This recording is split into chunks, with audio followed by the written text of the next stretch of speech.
And we're on once again. Hello, happy Friday, Scott.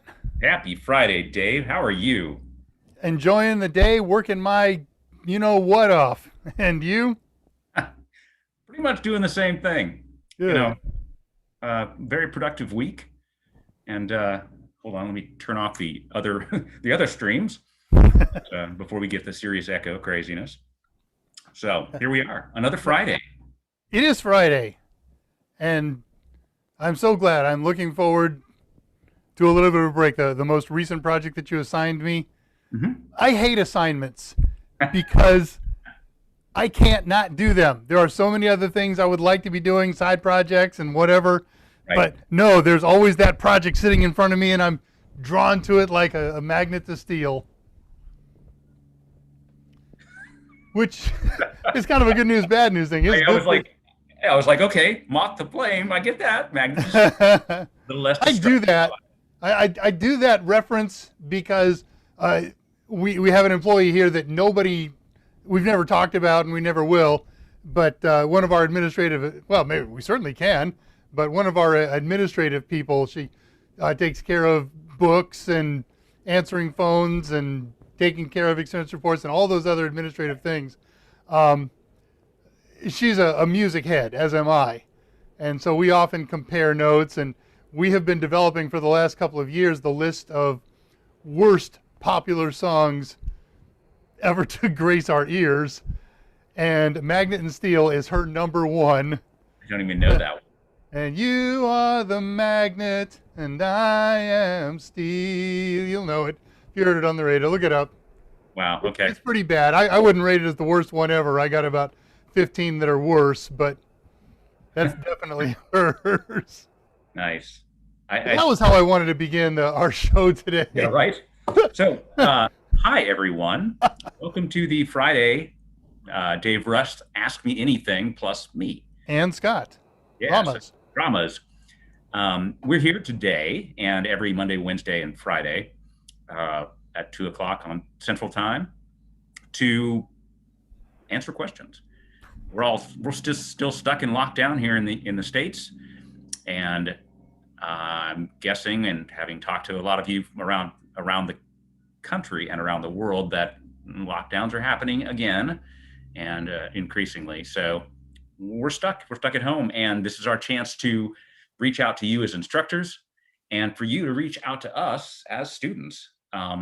There's plenty of people who will answer questions and ask questions on the live stream. Feel free, feel comfortable to do that. As way of introduction, I'm Scott Jernigan. I'm editor in chief for Total Seminars and longtime collaborator with Mike Meyers on all of our technical products, including A Plus, Network Plus, Security Plus, IT Fundamentals Plus, and a whole host of other things. And with me is my colleague. Greetings. I'm Dave Rush.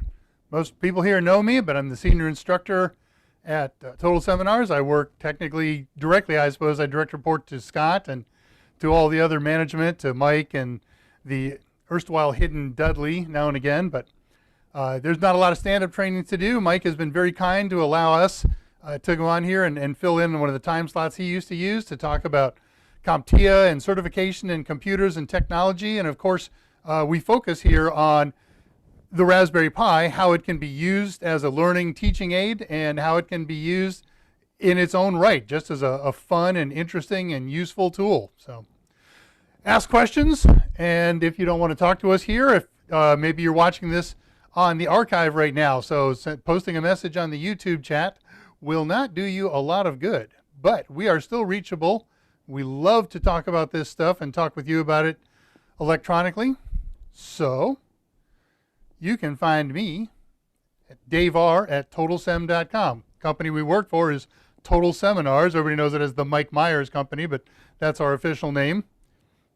Scott Jerningan, or Scott J at totalsem.com. And while we don't put him on here, you can communicate directly with Mike Meyers himself with Michael M at totalsem.com. We all game.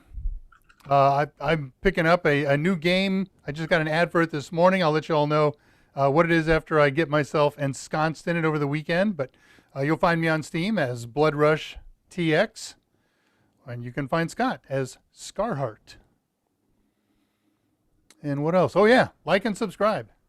Hey, especially if you're watching this on the archives, it counts. If you've watched one of our AMAs in the past and you've liked and subscribed, that's great for that one, but doesn't help this one. So every time we do a like and subscribe, what you're doing is helping someone else later who wants to learn about Raspberry Pi or CompTIA questions or whatever, find these videos. So we're not monetizing them or anything like that. We don't get anything out of it other than helping other folks find us and help them.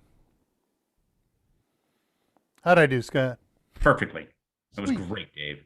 It's like you've done this before. Once. And I have a teleprompter up. Hey, don't knock teleprompters, man. They're pretty good. They're very useful, especially if you have good scripts. There is only one person in our company who knocks teleprompters. That's true. That's true.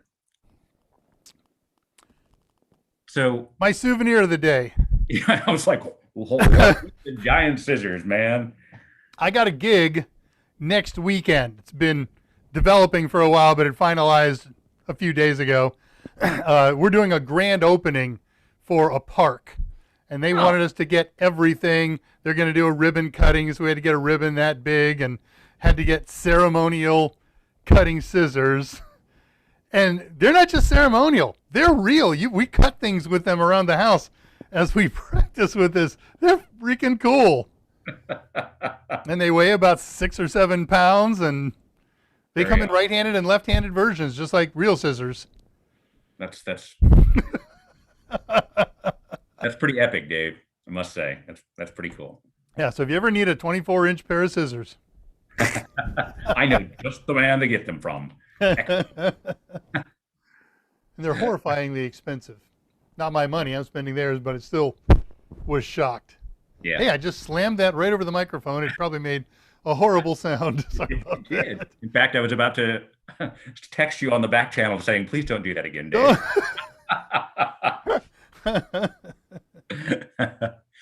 So, well, go ahead. I guess we could do this because it's a fun thing to do.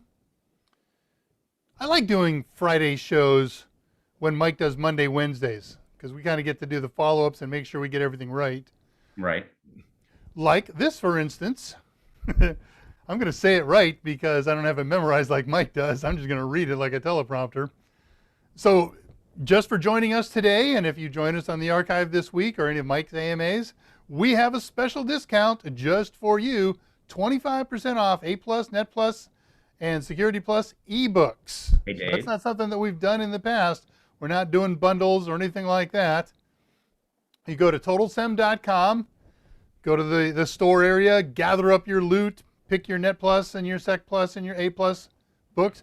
They don't expire, right, Scott? Once you've bought the book, it's good forever. Just like buying a book. No. Okay, so drop your slide. I'll drop my slide. Drop your slide, and let's make two adjustments to it. Oh, Lord. One, it says through December 24th. That's correct. Oh, January 24th. Okay. And the second thing is Kathy decided to add the passport books on there. Oh, wow. So yeah, so we should take that off. So it's 25% off on the ebooks, and these are 2-year subscriptions for the ebooks, which, considering certifications only last for 3 years, that should be plenty. But also the ebooks of the all-in-one books and the passport books, all 25% off. We just started. Adjust that. Yeah, you talk. I'm going to adjust that slide and. You betcha. So yeah, we just started offering the ebooks. These are not like a Kindle book. They're PDF style presentations that you log into the Total Seminars Training Hub, and you just log into your book from any device, and poof, you've got training on the go.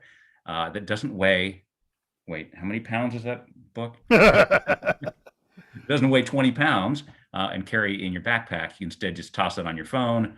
Or in fact, you don't even toss it on your phone, you access it through the phone. So you don't even, nothing even bothers to waste space on your hard drive. So there you go. What is a passport book, Scott? A passport book. So you know what our all-in-one books are, right? Well, I do, but I'm not sure that everybody knows by comparison. Yeah.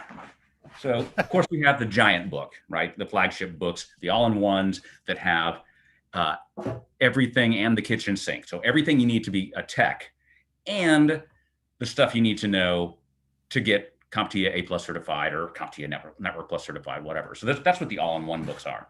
They're a comprehensive text for technicians. The Passport series that Mike Meyers is the series editor, they are just the facts, ma'am, just the facts. So it's just what's on the exam. In fact, we've gone to, in the Passport books, we've gone to doing the layout to follow the CompTIA objectives. So if you've done the big book, you've done the videos, and you're ready to like, okay, now I'm doing the final cram to get my certification, the Passport book is a great tool. Okay. So that's what those are. All right, I'll throw that up there, and we'll finish up the el presentaciones, something like that. Okay, so 25% off A plus Netflix Security Plus books, ebooks, and Passport books. So head on over to Totalsem.com, load up on the loot, and when you check out, use the code NEMY. I don't know what that's for. I've asked and I don't have answers.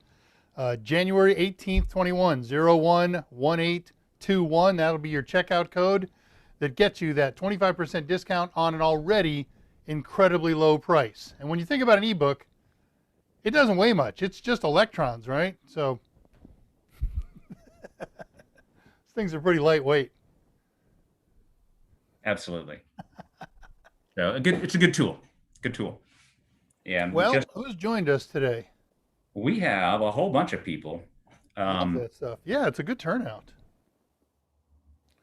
What's the so remote? Deepak, yeah, was in. He said he had 20 minutes to go, so we might just be saying hi and bye. But very good to see you back. Alan Duggan's here. Did you get? You must have got the invite, Alan. Way to go. Tullowit, thank you. I had sent a message this morning to our people who take care of setting up YouTube and banners and all that, and said, hey, the mic banner's still up. And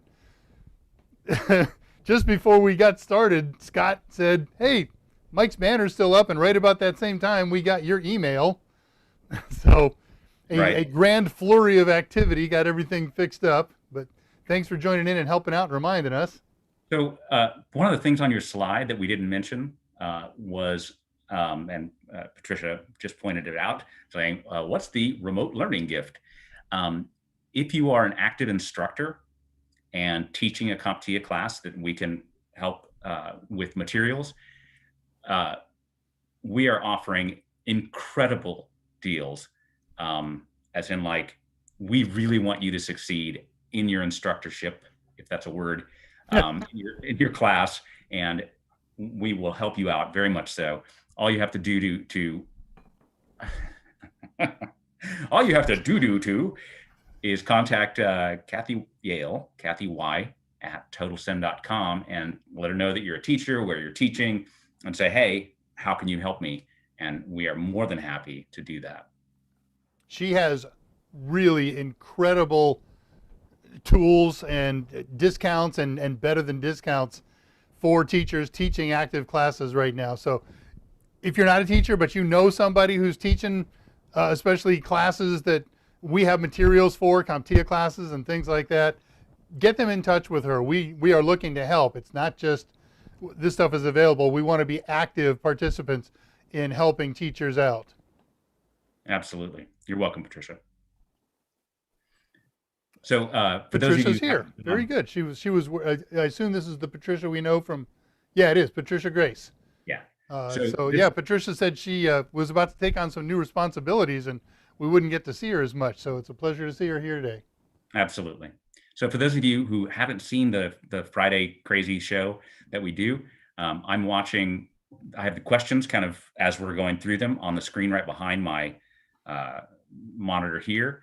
And then I also have the live stream happening just to my right. So every once in a while, Dave's going to be saying something great and serious, and I start laughing. And that's because one of you guys did some crazy pun or whatever, and I caught it live. And I'm not laughing at Dave. I'm laughing at what the live stream is doing. So there you go. I've heard this spiel before. I'm not sure that I believe it anymore. But all right. Well, I've relocated my window to be closer to my camera, so when I'm reading, it doesn't look like I'm looking down here trying to read messages. It's not going to help much. The location of the camera and the location of the window are can't get them any closer together, unfortunately. But it's a start. All right, back to check-ins. Dr. Quinn, how wonderful to see you again. Scott, Mike 2.0. And Ian has gone to greener pastures. He found another opportunity or something along those lines. So, unfortunately, we won't get much of an opportunity to say hi to him. He may check in as a whatever he's doing at his new digs. Who knows? Absolutely. And the Zerk says hello. Oh, man, I love this. I'm old. I have to think about things like GTCU. Oh, good to see you. Okay. My kid texts me with things just to purposely confuse me. So we're just scrolling through. Yeah, me too. Scrolling through the feed. Yeah, I'm rolling through these. I'm just ignoring them. I just got to say hi. So Elbo's here, talking to Tullowit. No. Talk to Scott. Talk to Dave. Tullowit you can always find on Discord. Right. Have as much conversation as you want. Andre, I'm just stacking them. What are you stacking, Andre? I didn't go far back enough. I don't know. I know the feeling regarding never-ending bills. Okay, he's stacking bills. Yeah, okay. I like that. Hopefully $100, €100 bills. Okay, so we've got a couple people here from EU and a couple from UK. So you're from the EU and your currency is the euro. Does that mean we should change in the US and become our bills should become the USOs or Americos? Sure. If we actually got it together and formed the North American Union, then yeah, we could go completely, all in. I'm all in, baby. I'm ready for the Americos. What? I like the idea of Americos. We can name it. I'd go with Amerigos. We'll give credit to Vespucci. I like it. Did a whole North American thing. Yeah, Amerigos. Sean McLaughlin's here. Hey, everybody. Do you know if the CompTIA courses can be credit courses? Interesting. I'll look into that. So yeah, obviously check with your own institution. There is also something to consider. CompTIA doesn't have a formal CEU program. That's not a fair statement. It's not quite true. They do. Their formal CEU, Continuing Education Units program, is centered around their presentation. So CompTIA does a monthly podcast or monthly webinars and things like that. If you are certified, you can sign up for that and get CEUs and however many you need to re-up a certification. They'll do that. But I have also seen people use our Udemy courses and go to CompTIA. I know this is not related to the university credits. This is just CompTIA and re-upping, but it's kind of an interesting thing because it's not well documented on their site. So if you go watch a Mike Meyers Core 1 on Udemy or Network Plus or whatever the case may be, and get that certificate of completion, you got to do it all, and Udemy will issue you one, then you can take that and the information about the course to the continuing education division, I guess they are, association, whatever the heck they are, at CompTIA.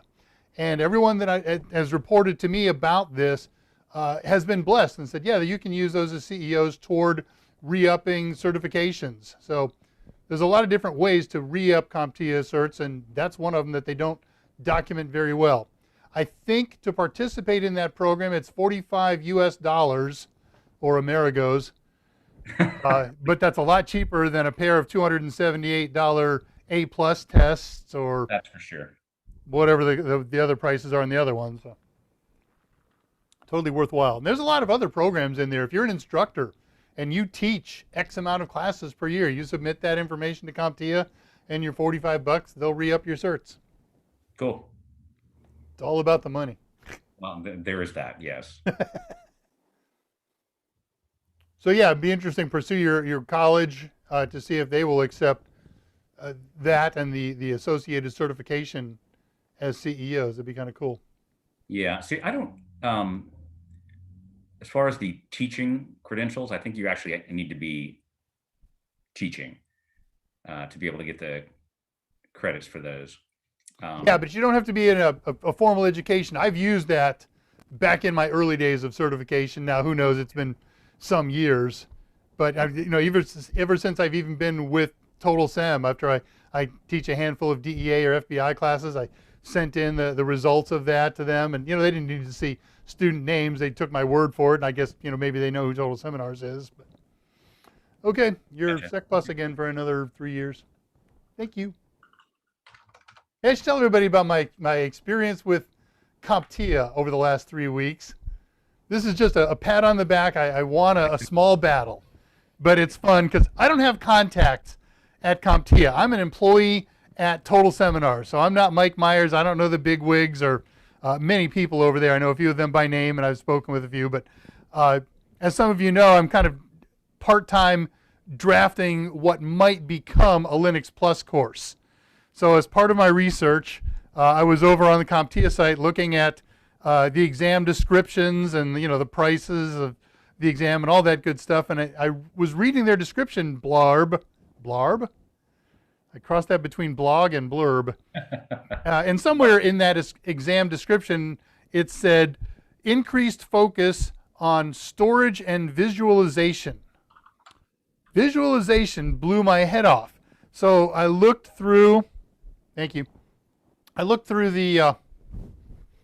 all of the objectives. I read every objective very carefully, researched any that I didn't know, and I couldn't find anything that had to do with visualization. So I just sent a generic note like anybody else would to customer service, pointing this out. Hey, do you think you meant virtualization in there? That started a flurry that lasted 3 weeks and a lot of back and forth emails, and they changed it to virtualization. So simple typo that somebody missed, but it's nice to know that if they're responsive and reactive. Yeah, that's pretty awesome. The fact that they probably didn't admit they made a mistake, but the fact that they made the change, I'm okay with that. Yeah, exactly. Yeah, I don't need any glory other than the glory that I'm taking here by telling the story. That's right. And a glorious one it is, my lord. Glorious indeed. That's it. I'm passing 203. I'm really zooming along here. Oh wow. Okay, you're way. All right, I was way ahead of you. No, I'm sure you are. That's all right. Yeah, so Andre is locked down over in the Netherlands. Yeah, I saw that they were definitely locking down again and hard. Yeah, he was telling us the other day that they went curfew mode. Yeah. Which I think is noon to 11 a.m., right? You can go out for that 1 hour window if you need to get some milk. That's right. Or flowers. Or just, have the milk dropped off at your house. Wipe it all down. Socially distanced from the milk person. My father-in-law was a milkman. He literally, not door to door, he drove milk for a big milk company here in the U.S., but it leads to family humor about the milkman was the father of your kids. Okay, that's funny.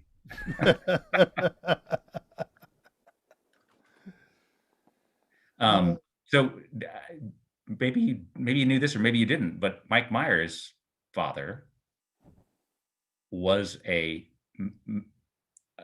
milk producer, a dairy farmer, or worked in a milk factory. No, he made cheese. What am I thinking? Yeah, I knew Mike made cheese. I never knew that the connection was because of parental. That's cool. Yeah, so that was the big cheese was. I love that. We had, gosh, man. Well, I don't want to date myself. So there you go. I'm just not going to tell those stories of my misspent youth. You can. We got time today. 206 Elbow just grabbed EA Star Wars Battlefront 2 for PC because it's free on Epic. Okay. Okay, I don't. Yeah, I didn't put Epic on this computer. I'll have to do that. I have to make note of that because I like free, because free is good. You do? I've never heard anyone who likes free. We have a tree to cut. Okay, Dr. Quinn. Because you have scissors. Yeah, exactly. Start with the little branches. Speaking of scissors, I got brave because I just when I comb my hair in the morning, it would literally come down and meet my mustache. So I went to Nice. visit my barberette for the first time in 6 months. It was the chair kept raising as she kept cutting the weight. uh, all good. Passing 208, just reading questions good through December. I'm not sure if Tullwood is copying a typo that you did or if he just made his own. Nope, he fixed it. Okay, it was his own. I like these deck Meeber.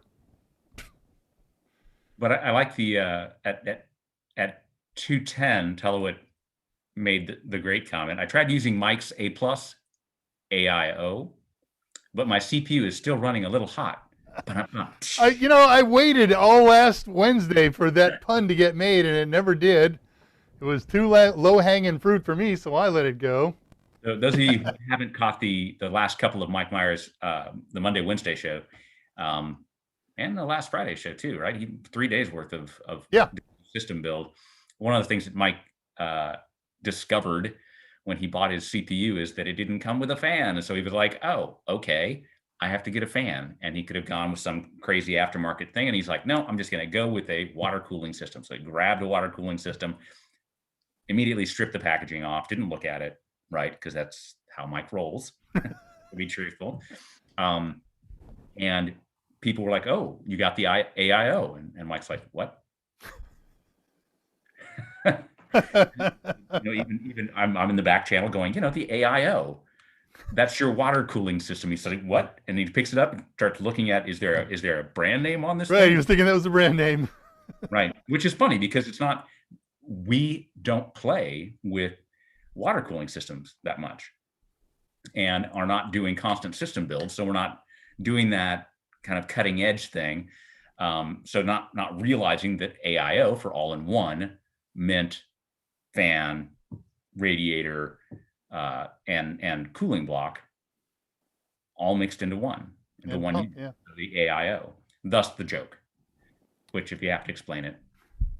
Now, you don't remember this because we've talked about this in the past, and it's not on our channel in the archives, but you and two of the other folks in the company, Michael and Ford, shot a water cooler installation video a couple of years ago. It was a black H2O system, and I don't know what we ever did with that, if that wound up on one of the platforms that you teach on, or but it's somewhere in the world, and it should be dug out and stuck on YouTube.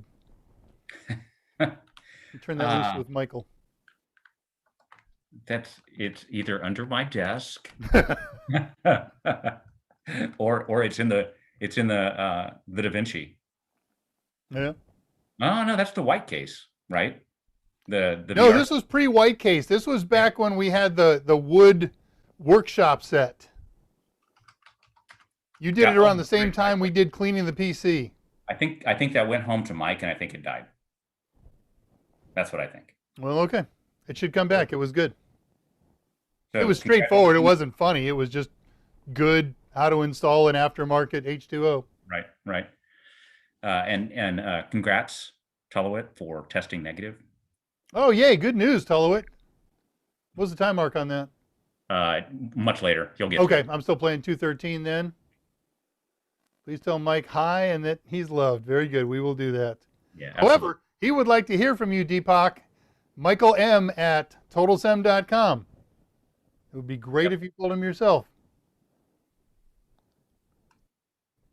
I super scold. I'm back. Meyers Teacher Feature. Right. My favorite. Go ahead. 212 Andre is making comments about the shipping price of ebooks. It's like, yeah, they're pretty low on shipping. Yeah. It's cheap, again, because electrons don't weigh much. The challenge is getting the electrons, to be contained. Electrons just want to be free. Yeah. Now, if we could shoot them through an accelerator, we could send them to any part of the planet in seconds. I like it. We make jokes a lot. I obviously just made one about at Mike's expense. About the machine went home with him and he killed it. We sometimes call Mike Dennis the Menace because he's impressive, and you guys saw that in action on Monday, right? His brand new $400 motherboard. He put a header on, and then he decided he wanted to take the header off. And instead of doing what the rest of us would do, which is put your fingers on the header before you pull it out, he just pulled and literally snapped the header off his $400 motherboard. So I like that. Of all the damage that you can do to a motherboard, that's absolutely the best, because there's nothing that gets shorted out Right. or pulled, so it's going to work. But wow. Yeah. If you have to trash it. Yeah, right. Got no problem. I'm going to stop over at his house probably on Tuesday. Nice. I've got to drop some stuff off that's been delivered here. I lent him a whole bunch of stuff when we first started this last March or April. And he used some, experimented with it, and now I understand it's all boxed up and everything. And I got this gig this weekend that I need some of it. So I'm going to collect that back, and then I'm going to go down to the office, because that's fairly close to his house, and pick up some stuff. And I'm leaving the house. I don't care what the curfews say.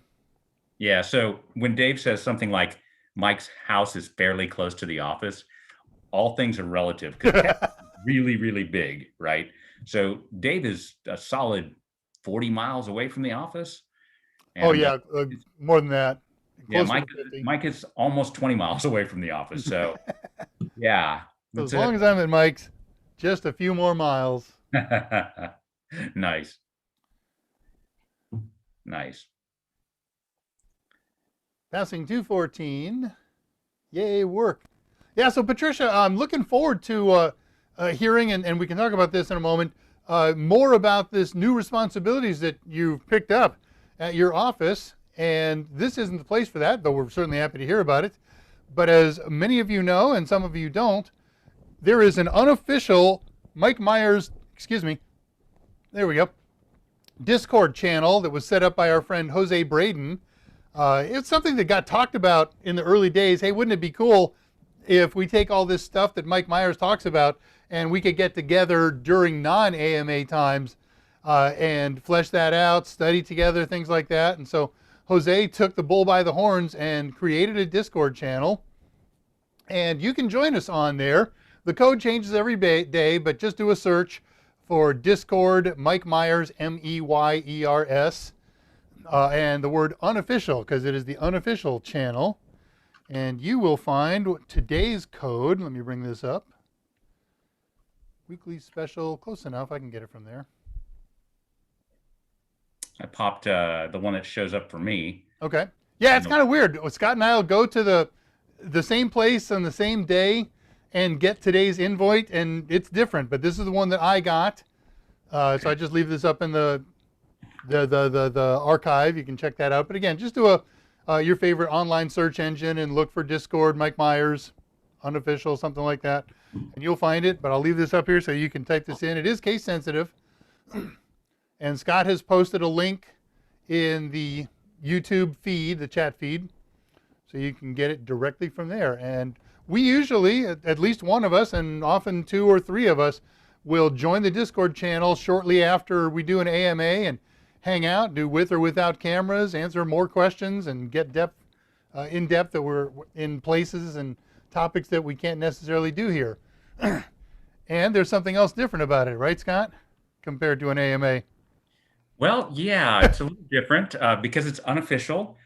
We tend to take our ties off and toss our hats in the corner and generally pour, depending on what time of the day it is for you, pour an adult beverage And yeah, it's a little politically incorrect and sometimes funny, often a little raucous. We even got a little political in there, which we don't do on the official live stream. But yeah, in fact, we got quite political on Wednesday The because artist formerly known as the symbol, formerly known as Prince Telewit. But yeah, USO. Yes, I was thinking about that, Elbow. USO doesn't quite work for dollars, but there's got to be a zillion things called euros in Europe besides money too. So just that's look okay. up my cart now. Passport series are only good for 2 years? Question mark from Will Spoke at 217. Yeah, I responded to him. So Okay. when we first got the green light to sell the ebooks from our publisher, they were like, "You can do it, but only for a 1-year license." And we're like, "Ah." So we went round and round with them, and finally got them to agree to a 2-year license, which Okay, that explains your comment earlier. Right. And as Scott said, first of all, that's plenty of time. And second of all, the life cycle of these exams is 3 years, plus or minus. So, the book becomes obsolete after a certain amount of time. If you buy a book a year after a course releases, then that 2 years is going to coincide with the end of the exam. And by then, CompTIA comes out with new objectives, and you never know how much stuff they pull out of the old objectives and how many more new objectives get included. So it's like buying a physical book. They become obsolete after a while, and reading that one that you picked up 5 years ago, not necessarily that valuable. for the certification. Yes. For the technology, some of the old technology, I mean, like I look back on Network Plus things that we worked on a decade ago, and I'm like, TCP/IP pretty much still works like TCP/IP. It's Right. Ethernet. Hey, look, it's still an RJ45. I had Like, a long online conversation with somebody over the last 2 days about man in the box. Is that wow, still a valid concept? Yes, it still is. it still is. Yeah, absolutely. You have to And teach for those it of you just who like haven't, in Mike's A plus book, that was Mike's original conceptualization of the how the CPU works inside, like a little man in a box. Right. And that has become the industry standard way of teaching those core concepts. Yeah. I give him a lot of credit for that. That was brilliant. Yep. Trisha Grace is factory resetting an old phone in the process. Talkback is turned on and yapping at me. Okay. Hey, I did it. I pulled the plug, pulled the trigger. I have had this phone for 6 years. I replaced the battery in it a year and a half ago, and but they finally said we're going to turn it off because it doesn't support voice over LTE. So after tons of hunting, because I am the cheapest human in the world, I finally got, instead of a 6-year-old model, I guess technically this is current until they start selling the Samsung S21, so it's an S20, and I've been having just a great time with whole new technology. So just for the record, Dave, the typical lifespan of a certification is 3 years. An ebook is about 2 years. A cell phone is a little less than 2 years. So Yeah, solid 1 year. It amazes me. Every phone manufacturer manages to come out with a new phone every single year, and they almost always have really cool, new, and useful upgrades. It's Yep. not like a car. Cars come out new every year, and there's a few new bells and whistles, and they look a little different, but it's the same car. But phones are just a huge thing. That's so much development. Yeah, no, it's impressive. Although your 6-year-old phone Yes. that they finally forced you to change, my sainted mother just recently called me up and said, "I think I might need a new phone. This one seems to be a little slow when it's doing various things." I'm like, "Well, okay, mother. What phone do you have?" And she goes, "An iPhone 6." I like it. Yeah. So I convinced her to just jump all the way up to the 12. So Wow. yeah. And that's one of the great things about Apple, of course, though, is how backward compatible iOS is. Yeah, that's true. Even though she gets the new 6, using it doesn't change much. Just cool new bells and whistles, better cameras, and things like that. Right. The new 12, you mean? Yeah, but absolutely. But the interface, the look and feel of it, and how to get to her apps and stuff.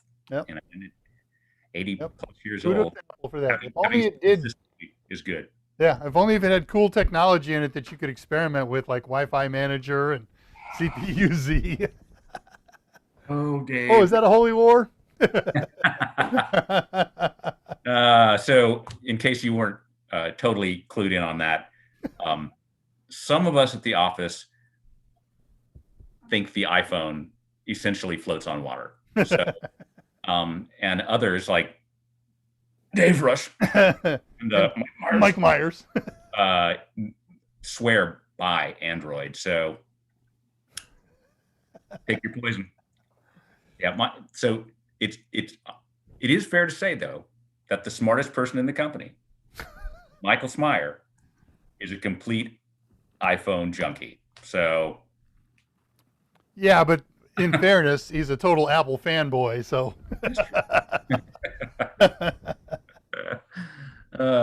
Will Spoke just bought 3 Passport books and 2 vouchers.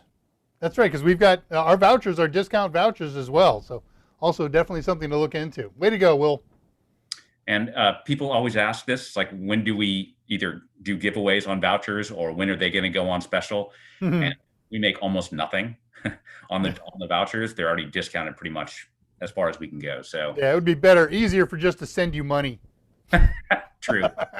True.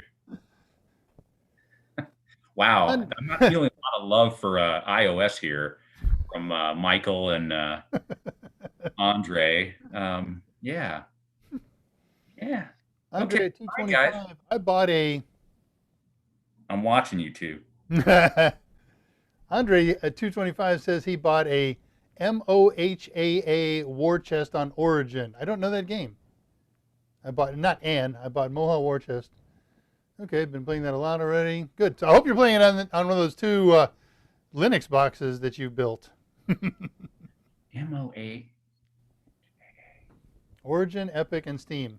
Let's put them in order. Steam, Origin, Epic.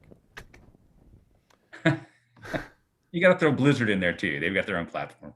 Well, right, and Apple's is up and down as far as popularity goes for their early release. Yeah. Sony's releasing one. Say goodbye to your television, except as a monitor, guys. That kind of delivery and content is going away. Thank you. Medal of Honor is that. Okay. Great. Televit says... I've been not playing a lot of that. Gotcha. I didn't know that. Yeah, this is cool. So okay. I just picked up a new game on Steam called Wreckfest. It is a combination racing game and demolition derby with stunning graphics that are pushing my fairly decent gaming machine hard. Wow. So, but Wreckfest, I picked it up I didn't pick it up. It was a gift for Christmas. But yeah, having a lot of fun. Cool. Crazy things, and of course, the more you wreck a car, not surprisingly, the worse it runs. Awesome. What's the big car wreck? Grand Theft Auto. Didn't they have incremental performance reductions as you wiped out more and more, or don't they? So somebody will know. Some plays. I have not played GTA. Yeah. Because I don't. Okay, so in World of Warcraft, what was my favorite character? Paladin. Oh yeah, of course. Because what's the color of my hat? White. Who do I teach? Oh, the FBI. Yes. Who I'll bet are frequent players of GTA. Well, that's true too, but still, yeah, I find it very hard to play games where I am definitely evil. The bad guy, yeah. Yeah. Andre points out Mike wanted to pull the header off, and he did. He's sort of the Walker Texas Ranger. That's right. I choose to pull this. That's right. He's Chuck Norris of motherboards and cell phones. Yeah, it was a high density USB 3, so you can get 2 in there. Yeah. It dawned on me as I was watching television the other night in the old-fashioned way that Chuck Norris doesn't watch television. Television watches Chuck Norris. That's pretty much true. Yeah. We like Chuck Norris jokes in Texas. Feel free, Tullowit.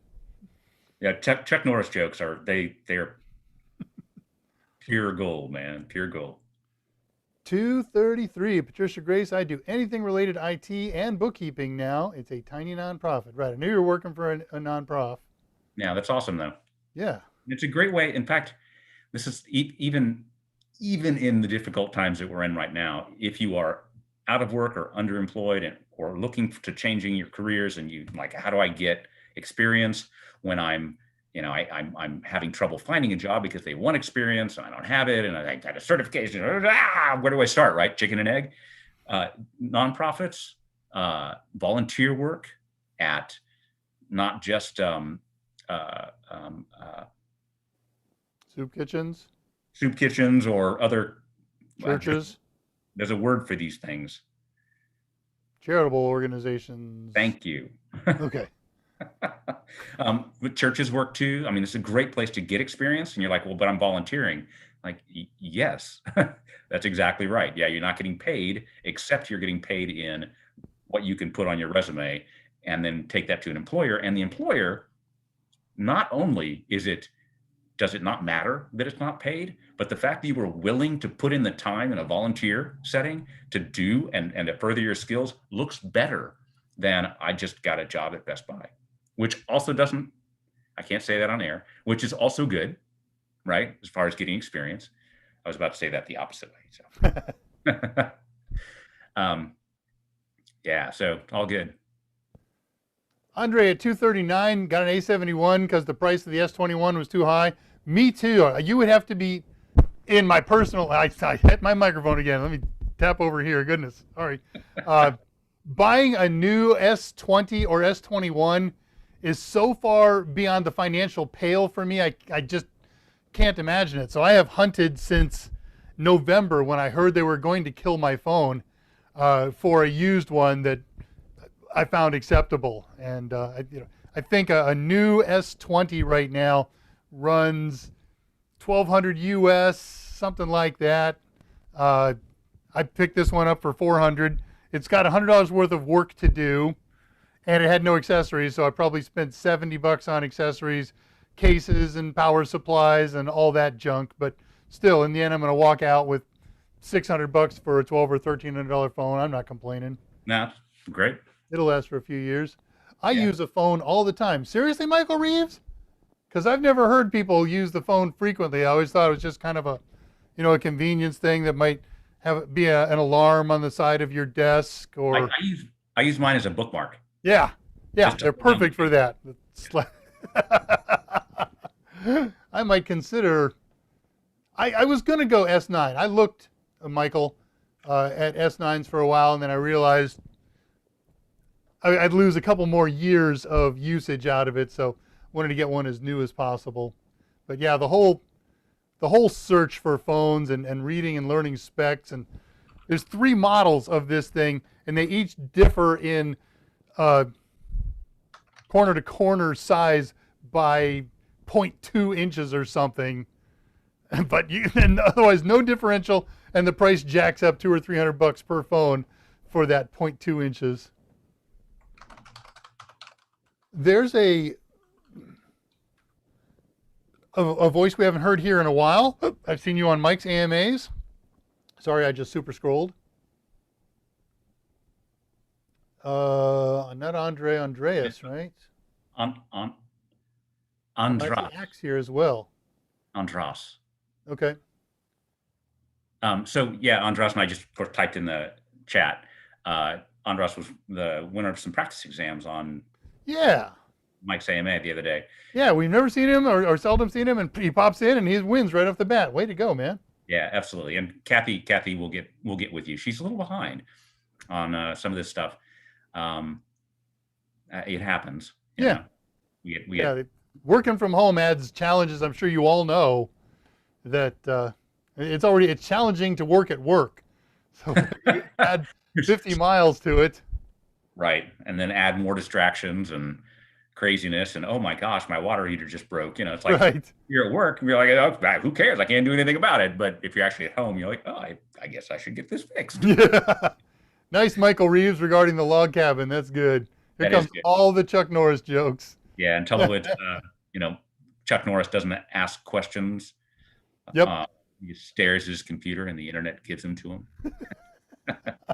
I'm not going to read them all. I'm going to read them all when we're done, and I'm indexing this thing after the fact. Absolutely. Very fun. Chuck Norris makes you back up. Okay, I can't help but read some of them. Right? Get an S20. I can get an S20 for free. Get two. I'll take another one.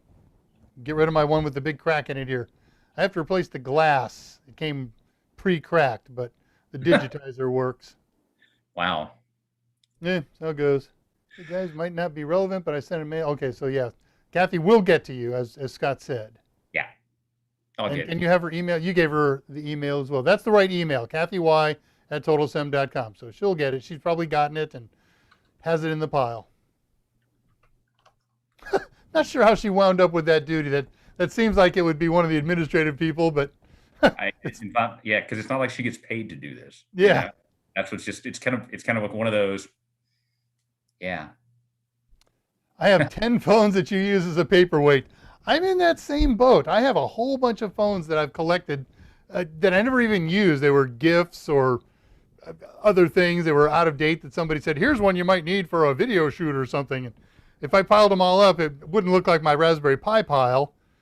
But the Raspberry Pi pile, as we so quaintly refer to it, as the Pi pile. That's right. I use that to hold up the corner of my house. Yeah.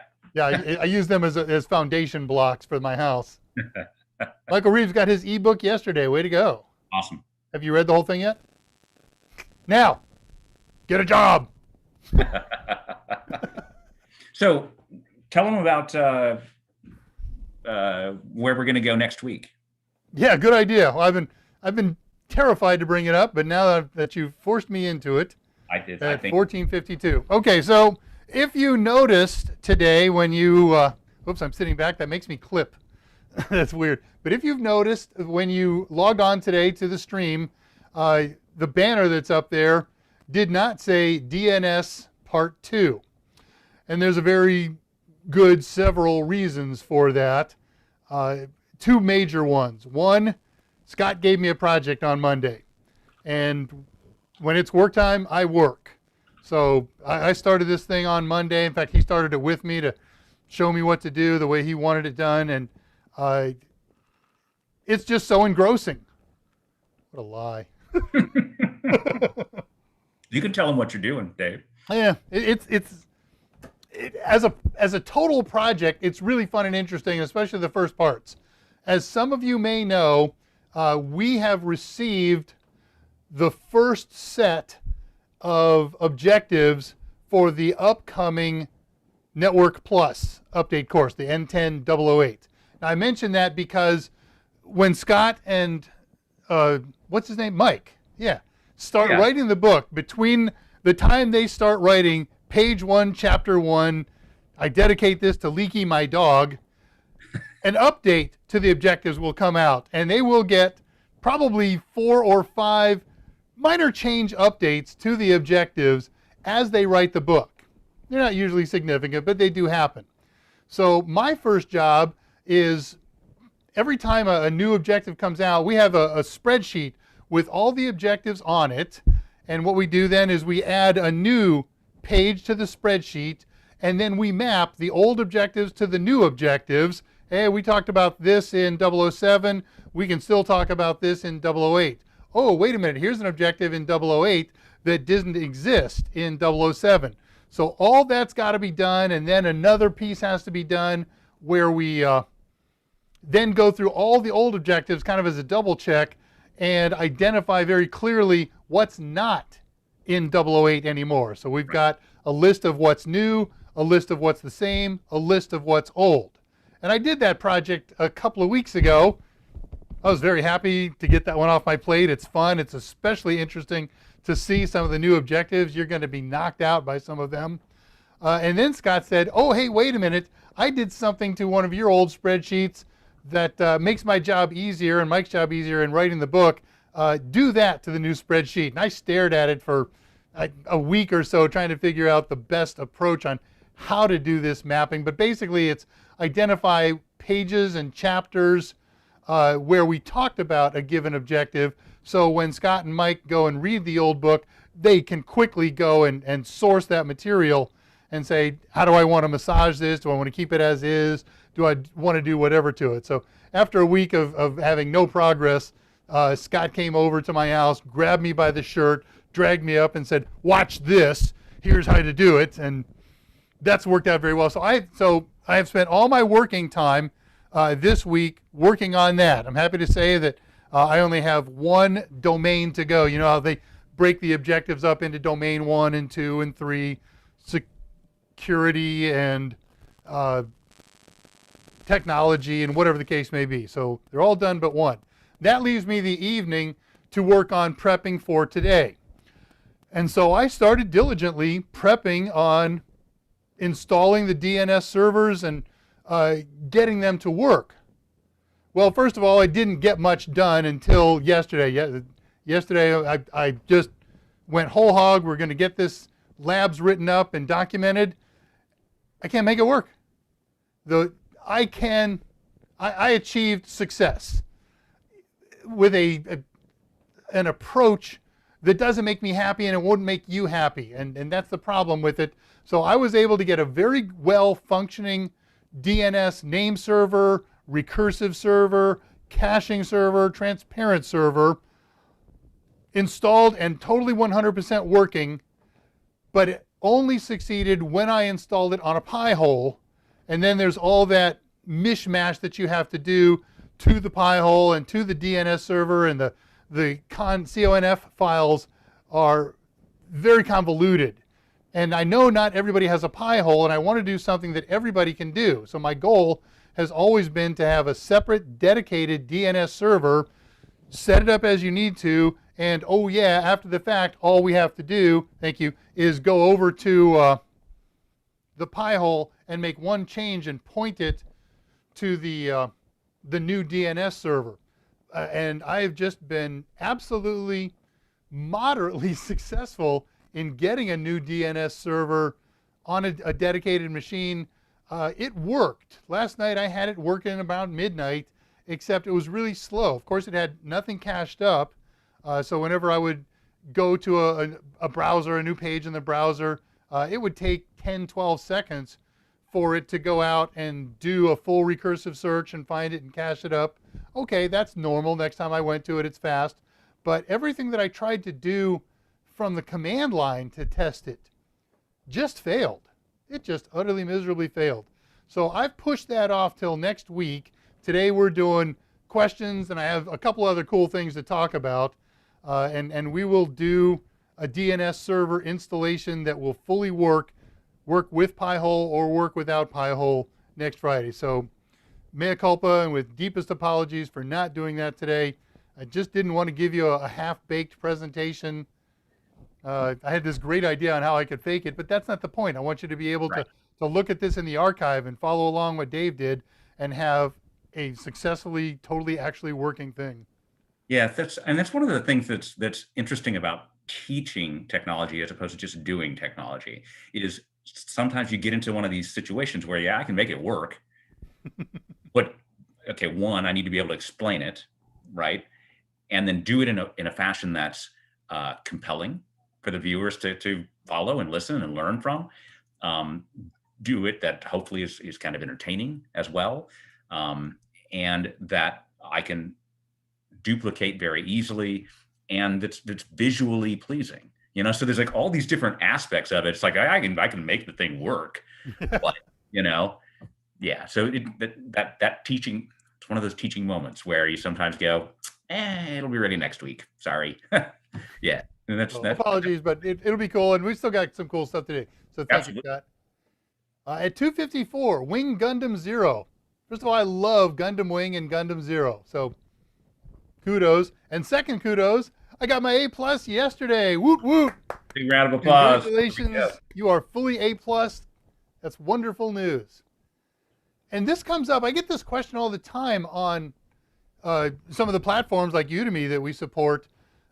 People ask very frequently, and probably most everybody here knows this, but there's always somebody who could use a little info. I got my certification today, and let's say that it's A+, and that A+ is going to expire, be retired, the current exams, next week. What happens to my certification?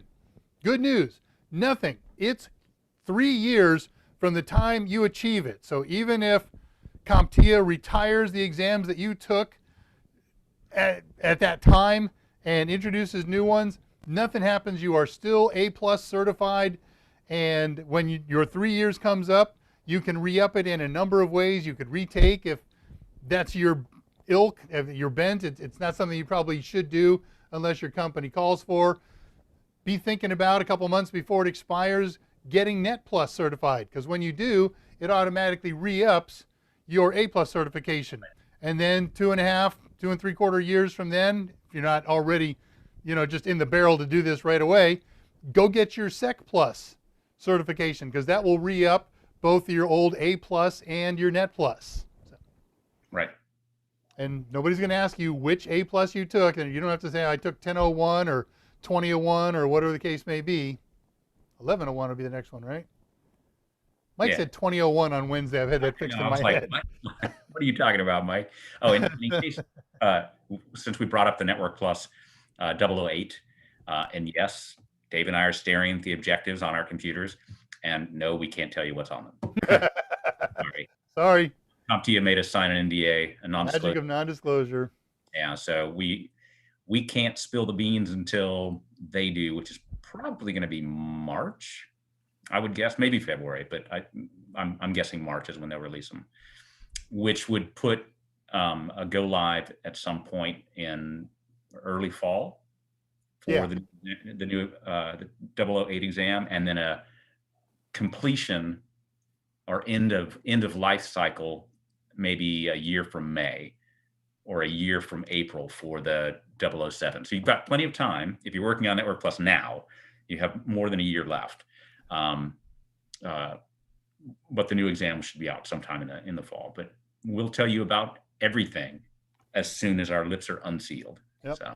And recognize that Scott is speculating on dates here. One of the things that CompTIA has not yet told us are the dates. We have objectives right now, and we're operating on past practices from CompTIA, but we don't have any hard and fast info on dates. Okay, all right. I'm gonna sneak past the NDA here. Ooh. Yeah. So this is being recorded. The 008 exam does have things about networking on it. I can't believe you gave that away, man. Thank you, Michael Reeves, for setting that one up. The phone will be ringing now. Right. Hey, speaking of which, you got a McGraw-Hill meeting after this today? I do, and it'll be an exciting one because Mike and I finished writing the first writes a couple weeks ago, and we turned in the last technical edit incorporations, the tech edit incorps as we call them, yesterday. Oh wow! So yeah. Oh, this is going to be a good meeting. It's going to be a very good meeting. Yeah, I'm pretty excited, and I mean for Mike, it's like the book is done. I'm like, I've got 2 months of work left. But yeah, your part may be done. It's a very exciting feeling. And yes, we're working on simulations and we're working on questions. And Mike is already, can I talk about that? I'll just say that Mike is already prepping for the 601 Security Plus new video series. And tell her what makes a funny comment, mainly about the Network Plus videos, like, are we going to take the old videos and just badly dub them terminology, which I think would be hilarious. We should do that to put them on YouTube. But certainly in the last 3 years, since Mike last shot Network Plus, we have dramatically upgraded our video production. So, and we may have another SME in there with Mike, right? Right. That's the thing I'm not sure I can talk about. So yeah, well, you mentioned a little bit about it. So, all right, cool. Yeah, it's exciting. 259 Taco. Are we back to the Pi-hole project? No, not really, Chaco. We've done that. It's built, and there's more things that could be done and said about it, but that's not really the point. Our point was to install and configure it on the initial, and anybody who wants to do so could, should, and would. And then for the in-depth, the really cool things you can do with it, like customize pie hole activities on a per person or a per group basis, I leave that up to you guys to do that individual research. Or, if you've got a specific question that you want me to address, how do I do this? If I know the answer, I'll give it here and now. If not, send me an email and I'll email you back, or we'll talk about it on the next dramas. Right. How powerful a monitor can a Pi handle? Well, Pi 4 has 2 HDMI ports. They're micros. Each one is good for HD at 60 frames, or the two of them operating together HD at 30 frames per second. So, you're not going to get 150 frames per second out of it playing Crisis, but 60 frames per second as a general purpose computer. Speaking of Yes. not general purpose computers, but what do you know about the new Raspberry Pi Pico? Yep, got that on my list. Stand by. Oh, okay. Sorry, I'll save that question for later then. No, now's a good time. We're kind of on the hour, so I'm going to note that I finished up here at 2:59. In fact, 3 o'clock is round numbers, and I'll be able to remember that. Sounds good. Choco Taco, I still have my Pi hole up and running from last year. Thanks to these two. Well, good. That's great, Choco. I love it. I love mine. All the lab work that I did. Your microphone just cut out, Dave.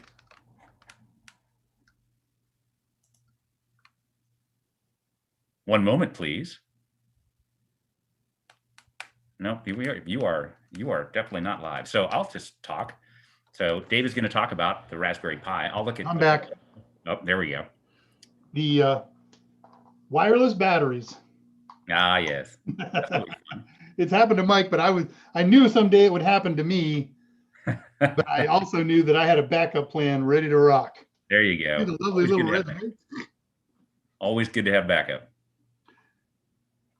Okay, so so love the Pi hole, and all the experimenting that I've been doing with on the new DNS server caused me to constantly have to reconfigure the Pi hole to work with it or not work with it, and that just added whole levels of complexity that were horrible.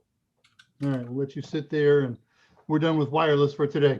Okay, sounds good. But I can lean back now and shout and not clip. That's good. That's what's so funny, because when you have a fixed microphone, or when the microphone is stuck to you, right? And then you lean back, but you're looking at the camera, which is way back here. And you get louder and louder. And it's like, Dave. Yeah. I don't know if you guys noticed that Michael Meyers has switched to a wireless mic. That's why I did. I do whatever Mike does. Well, and when he was doing his build on Wednesday, part 3 of the build, he would look down and work on his machine and speak at his normal volume, and it wasn't good for anybody. Yeah, we're working on it. I love Andre. I shouldn't finish this, but Scott reminds you at 3:01. Got to start on those Net Plus sims. I know. I saw it. All right. Well, let's talk about the two of the things. One of the two that you've mentioned, and Okay, sounds good. go to the other. So let me switch over to Uncle Notes here. Okay. Paging down. Okay, interesting news, tricks, and trips, and that's the first one of the list. So the announcement came out in England late U.S. time yesterday about this new, we'll call it computer for the moment. It's called the Raspberry Pi Pico. They must have had a blast, first of all, working on this name, because you got PI and Pico. I'm sure somebody wanted to call it the Raspberry Pico or Pico, or without the Pi, but there it is.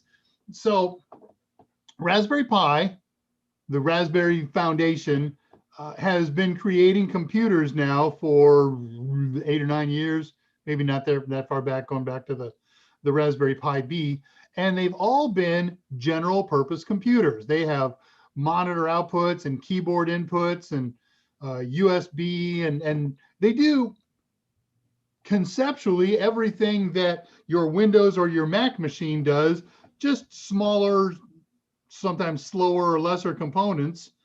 And they don't run the same operating systems. They run versions of Linux, but they are user-oriented computers. They need an operating system. They run programs that are oriented in general toward user tasks. There are, of course, exceptions.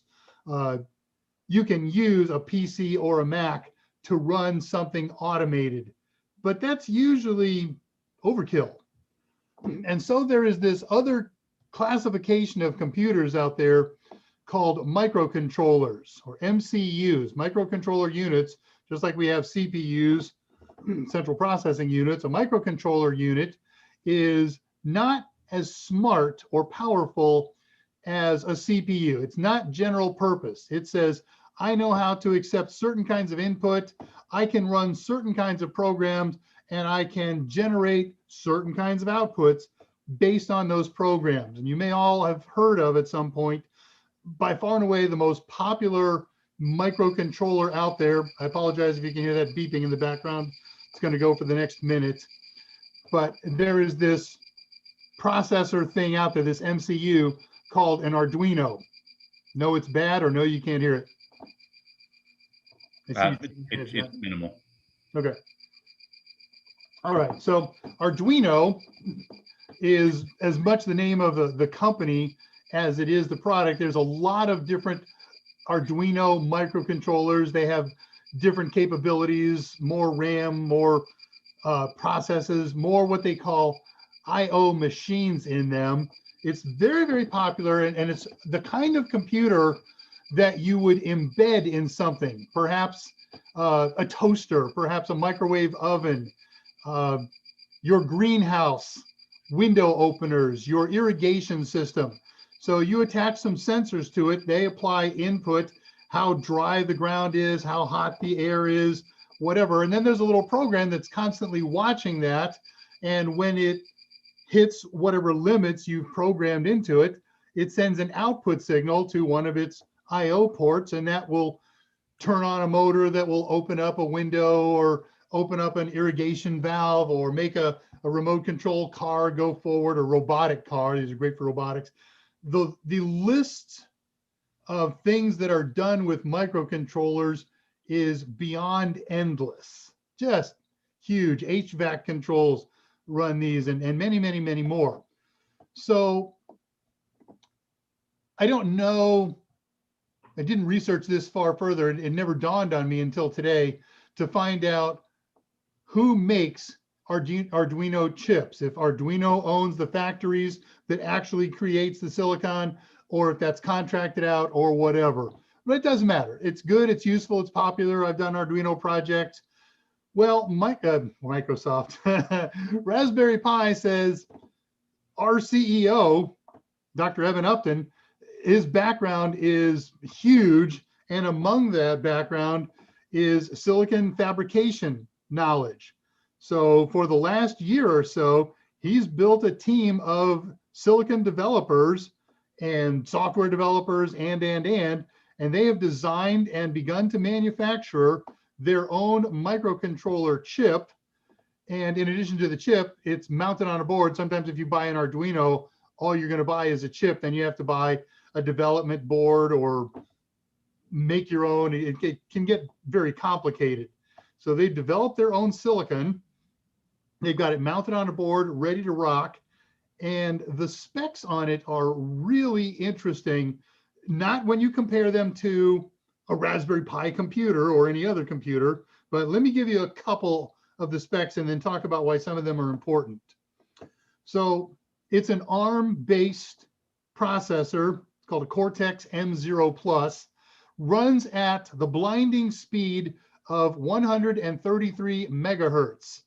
We talk about computers today that run 1.8 gigahertz up to 5.3 gigahertz, but it's okay. This thing doesn't have to be blindingly fast. He watches input and he generates output from that. So it doesn't, it's not calculating frames. This thing doesn't come with a monitor port. It doesn't come with a video port. The way microcontrollers work is you develop a program on a traditional computer, and then you install that program into the microcontroller and hit power to it, and it runs. So all you get to see is the input that gets provided and the output that happens. And that means troubleshooting is a little bit of a challenge because, hey, wait a minute, the temperature hit 38 degrees, the motor didn't start. So now I got to go and start digging through the source code again. And that's another piece of it. Arduinos have the ability to run code that's been compiled. So you've got to learn a language like C or C++, create your program in that, compile it, and then transfer it to the Arduino. You can also do that with the new Raspberry Pi Pico, but it has a native MicroPython interpreter in there. So MicroPython is a little different than Python, but it's obviously very easy to learn. It's kind of a subset, and it's specific. It's got special calls just for this microcontroller. So, and it's got a USB port, so you can boot from the flash drive and have your Python code or your compiled code on there. So it's really flexible. Okay, a few more specs. Okay. 133 megahertz, blinding speed. How about RAM? It's got onboard RAM, 264K. Hey. Yeah, but again, that's the nature of it. It's not a computer, it's a controller. And it's got all kinds of really neat things in there. One of the things it has that Arduino doesn't have is a floating point math processor. It supports analog inputs. So you can't do that on any Raspberry Pi. That's just magically cool. People have been begging for that for ages. Oh, by the way, it'll support 16 megs of off-chip flash memory. It's got all kinds of GPIO pins, and it has what they call IO engines. So you can use these programmable IO ports to operate in various modes, in I2C or I2C, or as serial ports or SPI controllers. I know it's way beyond what we're going to do here, but it's cool. It's powerful. So this is exciting. Oh, yeah. Why? $4 for retail. And I saw people posting yesterday that from some of the first stores that carried them. I'm not sure that the stores understand them. They were selling them for $1.99.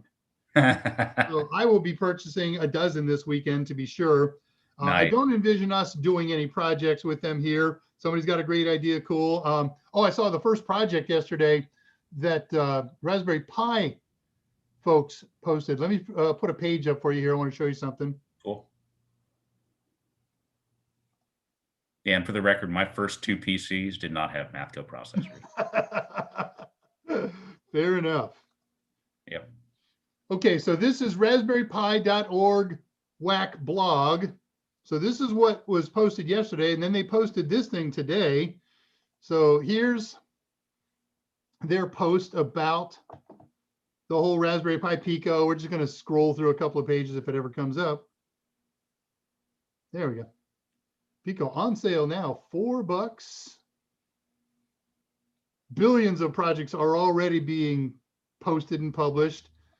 The board size looks to be, I don't have one in hand, seems to be at the size of a Raspberry Pi Zero, maybe a tad smaller.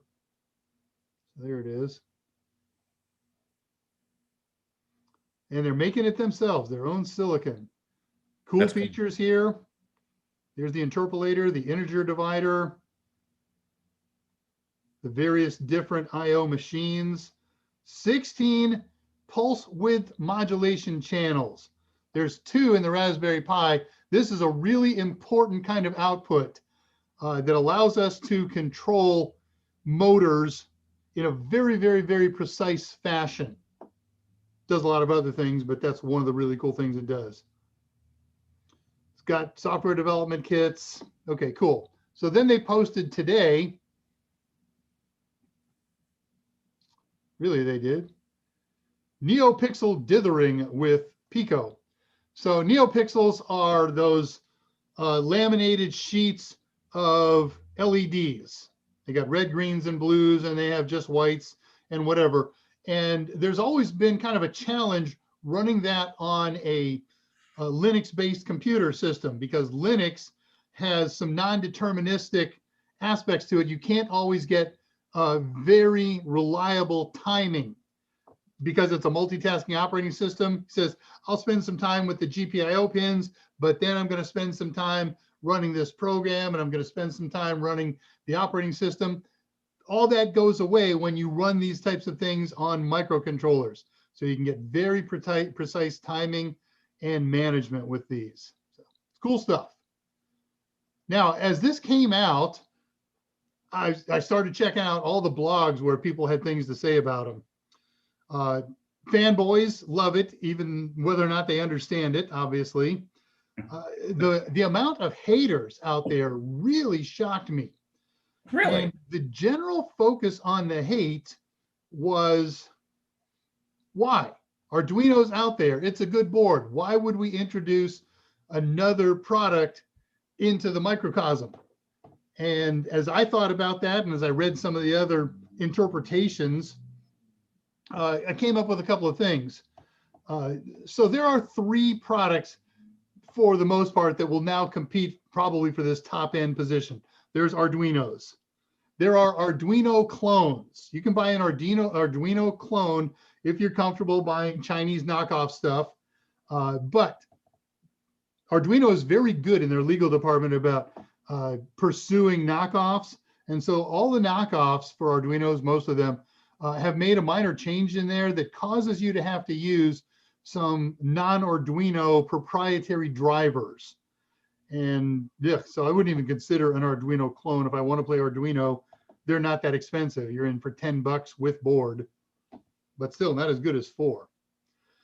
Arduino has a very large base of hobbyists and developers and supporters. That's a very good thing, and it makes them the industry leader in this thing.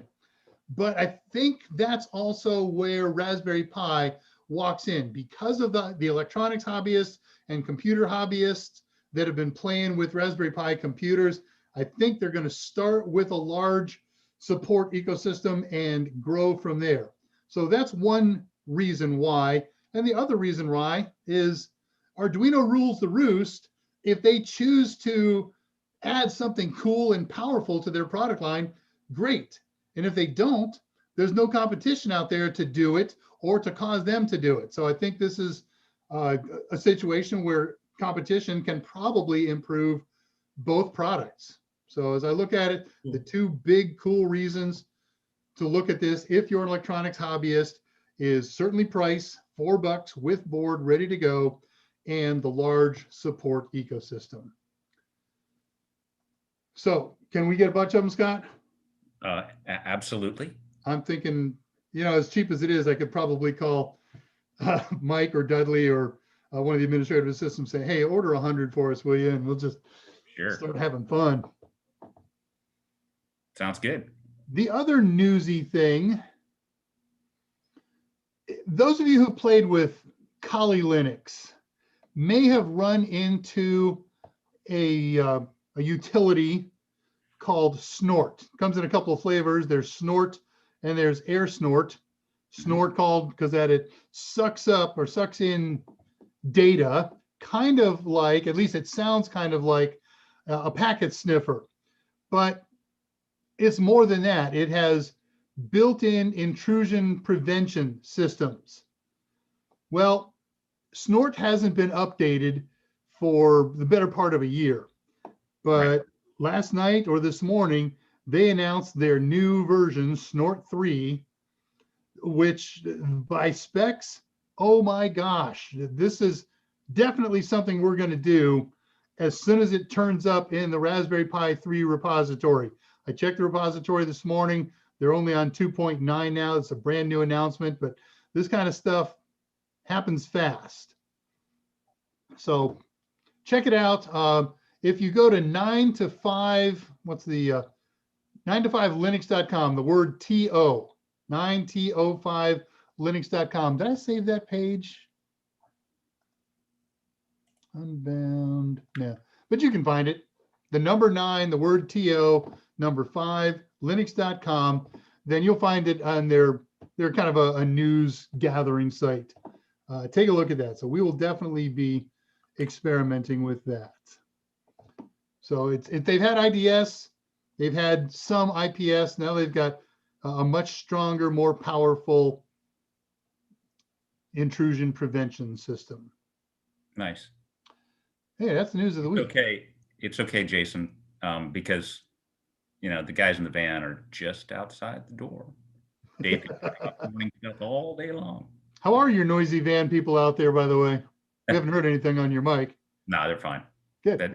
Yeah, while we started this live stream, there was somebody literally drilling out a stump across the street from us with a giant machine and everything, and our microphones just completely suppressed all that noise. And I'll all say Teams and Zoom.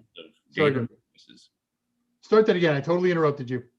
I said the microphones blocked all that stuff out, and all you heard were the dulcet tones of Dave and my voices. Both Zoom and Teams have done a really great job of knocking out background noise. It's impressive. It's very impressive. All right, well, I'm going to pick up at question 301 then. That's all the newsy stuff. So it's all questions now until they dry up. Okay. One of our biggest crowds today, too. I really would have been great if I had DNS2, but come back next week. We will have DNS2, and it will be awesome. I'm going to finish Scott's project this weekend. And so if he doesn't give me anything too exciting over the week, I'm going to put a good deal of effort into the week. And by Wednesday, have it ready to rock, and then just tweak Thursday and Friday while I do whatever he gives me. Hey, 902, that was your question, Scott. Is there objectives that talk about networking in them? I assume you've answered that based on your... That was Michael set up that joke for me. Okay. Oh, okay. That was for me to break the NDA. Yeah. Got it.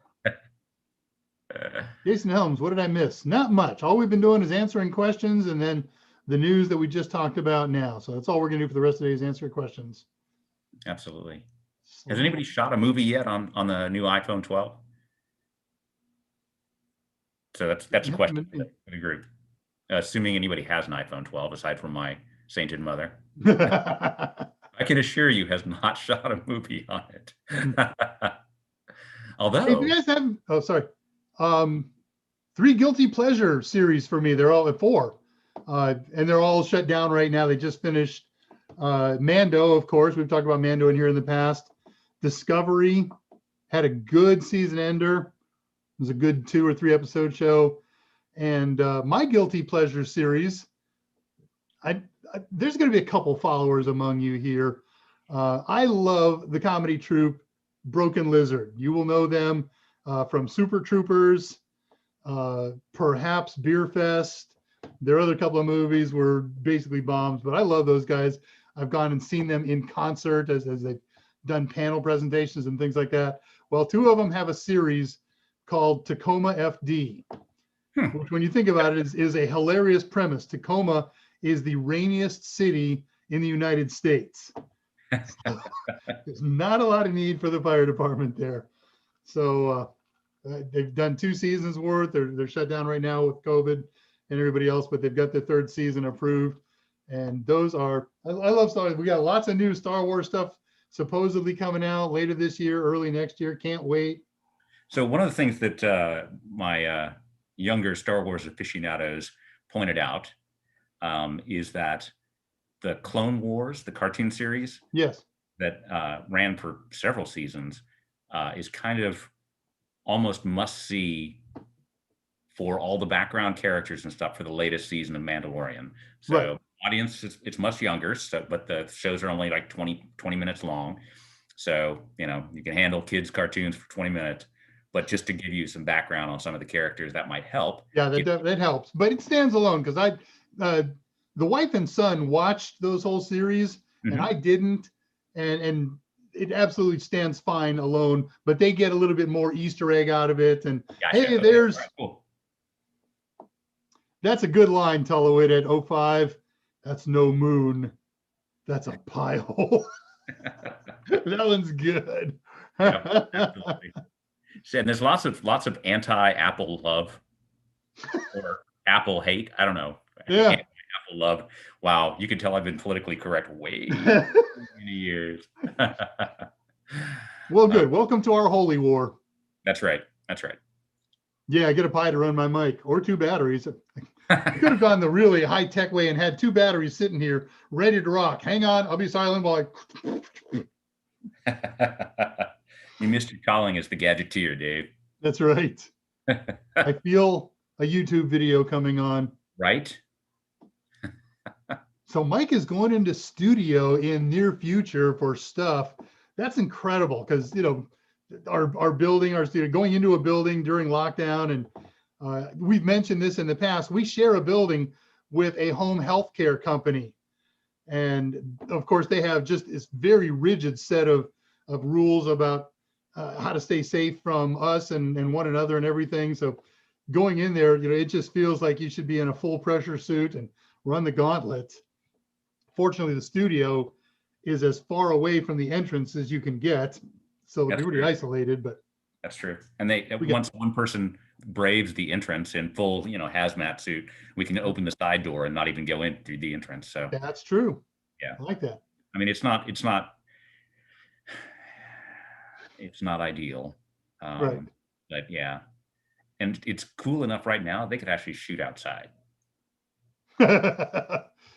Could make for a very interesting set of videos. Yeah, well, we've certainly shot outside there before, but all the cool things that we have in the studio, moving them to an outside shoot would be interesting. Yeah, that's true. Although I definitely like some of the on location shoots. Those are fun and a change of pace. Man, we've done some really good ones. If you haven't seen it, by the way, go check out on the archive page the millionth A+ achiever, Scott. We did a whole bunch of on-sites and things with him. We went down to the Houston Aquarium and NASA. That's true. Yeah, we went all over the place. War chalking and war driving. Which aren't a thing anymore. Michael Reeves, yeah. Michael Reeves doesn't like Pico de Gallo. Sorry, bud. You're not allowed in Texas. I know. I read that and I'm like, I grew up in San Diego and El Paso. It's like I ate Pico de Gallo like I was drinking mother's milk. So. That's right. Jesse. Data loss in 3, 2, 1. Screeching hard drive. I have a screeching hard drive that I need to send to a hard drive fixer group. Nice. And I've had it for a year and I got to do it. Maybe my fleet of drones may have finally made the long trek across the Pacific. During your beeping sound. Yeah, I figured. I'm sorry, Dave. I can't do that. I've never heard that before. What is that from? Right. I know. I don't know. No boats for me. I've been thinking about that. So here in the U.S., we've had 2 big lotteries. One of them just cashed out this week for a little over $500 million. There's another one, I think, tonight that's $1 billion is the grand prize. I don't play lotto normally, but hey, I've been in for this one. I'll take $1 billion. So I thought about it.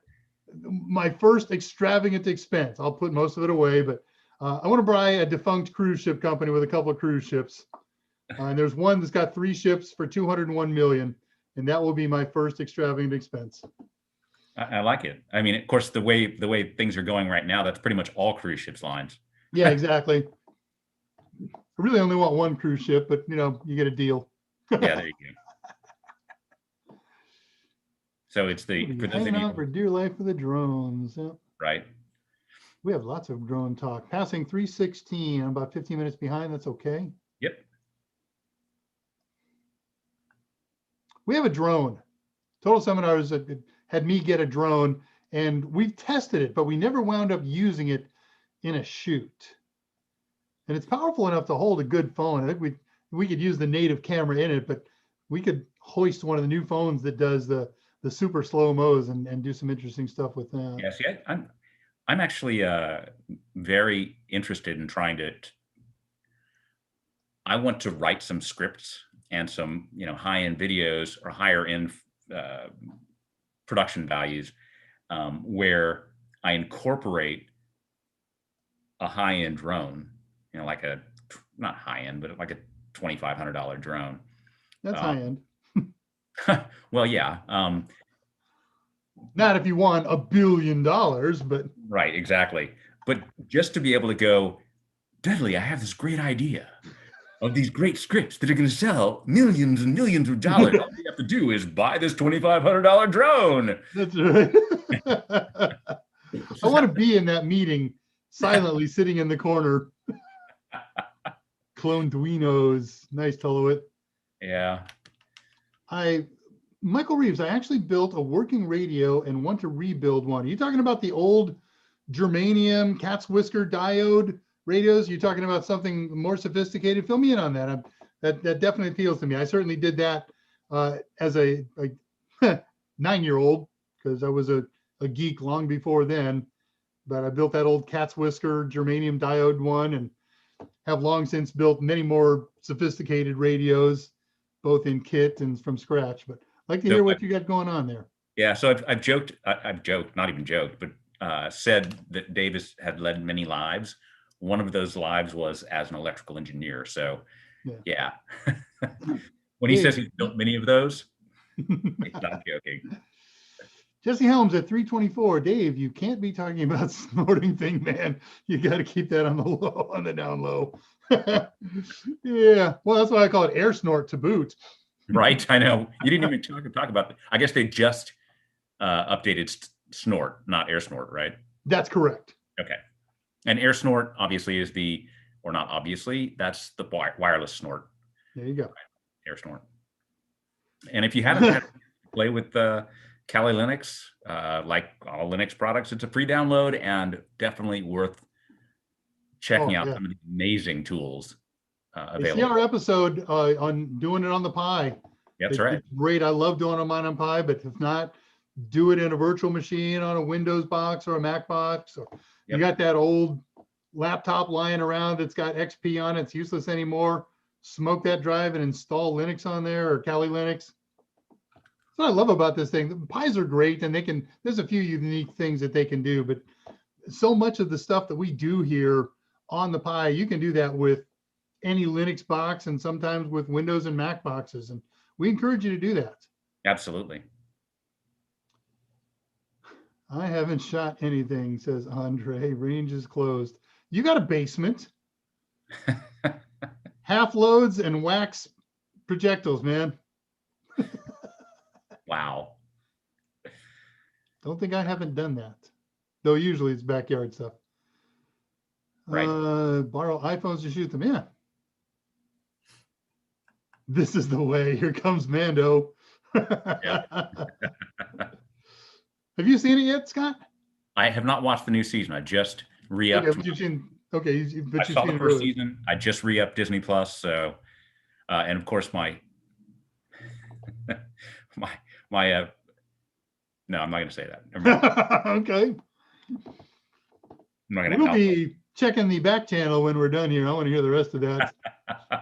There you go. Patricia Grace nailed the reference here. 332. She says, break out the Pringle can. So that's right. We did war driving with a Pringle can antenna system. Yep. I built that because I actually did build those back in the days when we did stuff like that. Thank you, Tolowit. I will charge max. Oh, Alex is here. Well, at least you did an @Alex, so I assume she's here. Oh, there she is. Okay. Hi, Alex. Good to see you. I had a drone. That sounds like the title of a sci-fi book. Or actually be more like drone. Yeah. And that's not too derivative. Right? I Arduino. Yeah, you may have heard that, huh? Dr. Quinn, I would buy the ocean and charge your cruise company. And everybody else's. So you want to rent time on my ocean, eh? Draw some water out of it and desalinate, huh? Yeah, we can work up a contract for that. Yeah, everybody crashes their drones in the beginning. Heck, back in the day when Scott and I were children, before you could afford a remote control airplane, you had that one that had the handle with the 2 strings that you flew around in circles, and as you twisted the handle back and forth, it would dive up and down. And the first thing you had to do with that was crash it. Absolutely. And they're just as I simple crashed as my that. heart. Wow, those little tiny like little tiny gasoline engines. Yep, Oh, 0.31, wow, 0.031s. those were Brought back the memory code, huh? that really did. Wow. Yeah, I actually had a. Okay, no, I'm not gonna go there. These aren't the drones you're looking for. Very good. Right.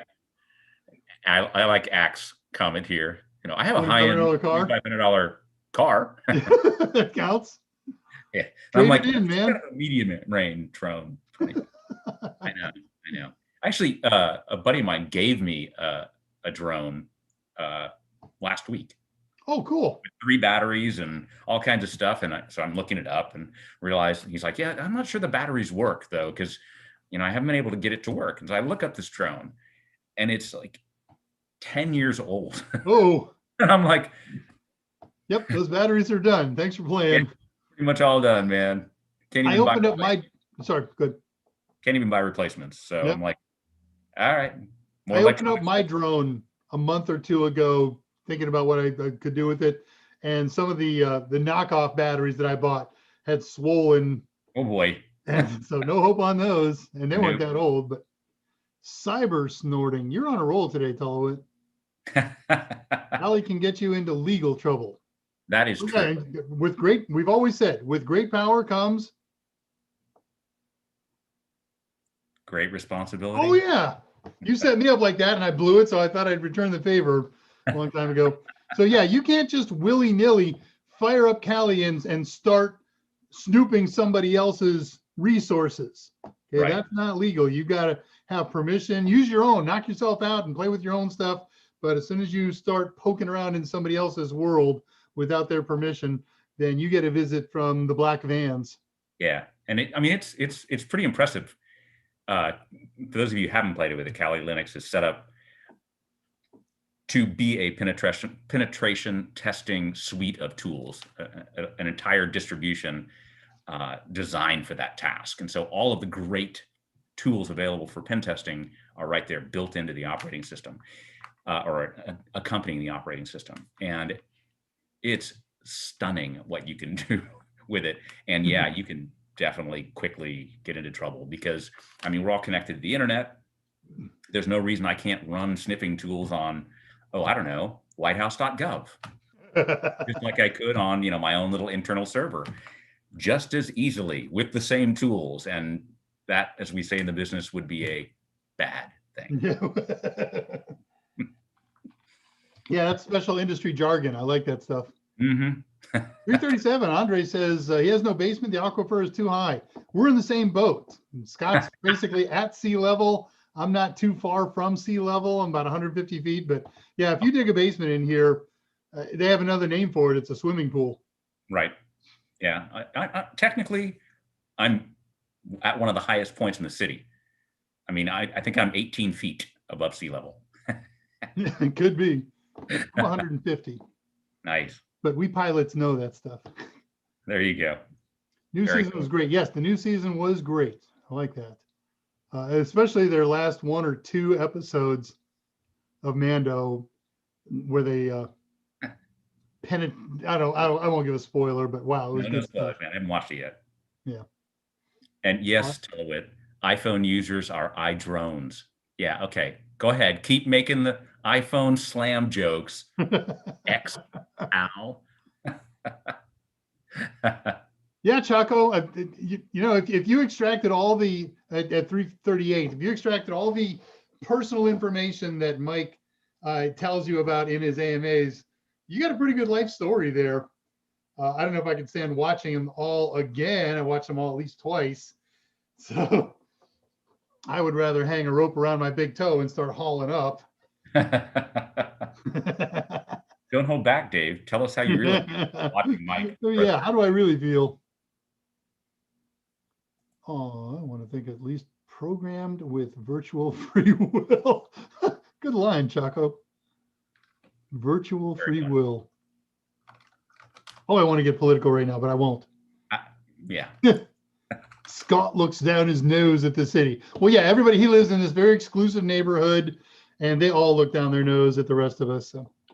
But he slums and comes here and joins us for this. So be honored. I am. Wow. Yeah, I can't. Okay, I'm looking forward to getting over to Discord, Michael, and checking out that radio. Quite frankly, I'm very excited to see what you got there. You dig a swimming pool under the house, you can go cave diving. So cave diving, I've known a few cave divers. I've never done it myself. I'm just a regular open water certified diver, but I wonder if that's like called aqua spelunking or something like that. Somebody give me a good term for underwater caving. I like it. So how do they get oil in Texas without the water? We use carbon dioxide gas to frack. Don't you know that? Nice. Yeah, all the oil, Dr. Quinn, comes out in West Texas, which is much higher ground. That's true.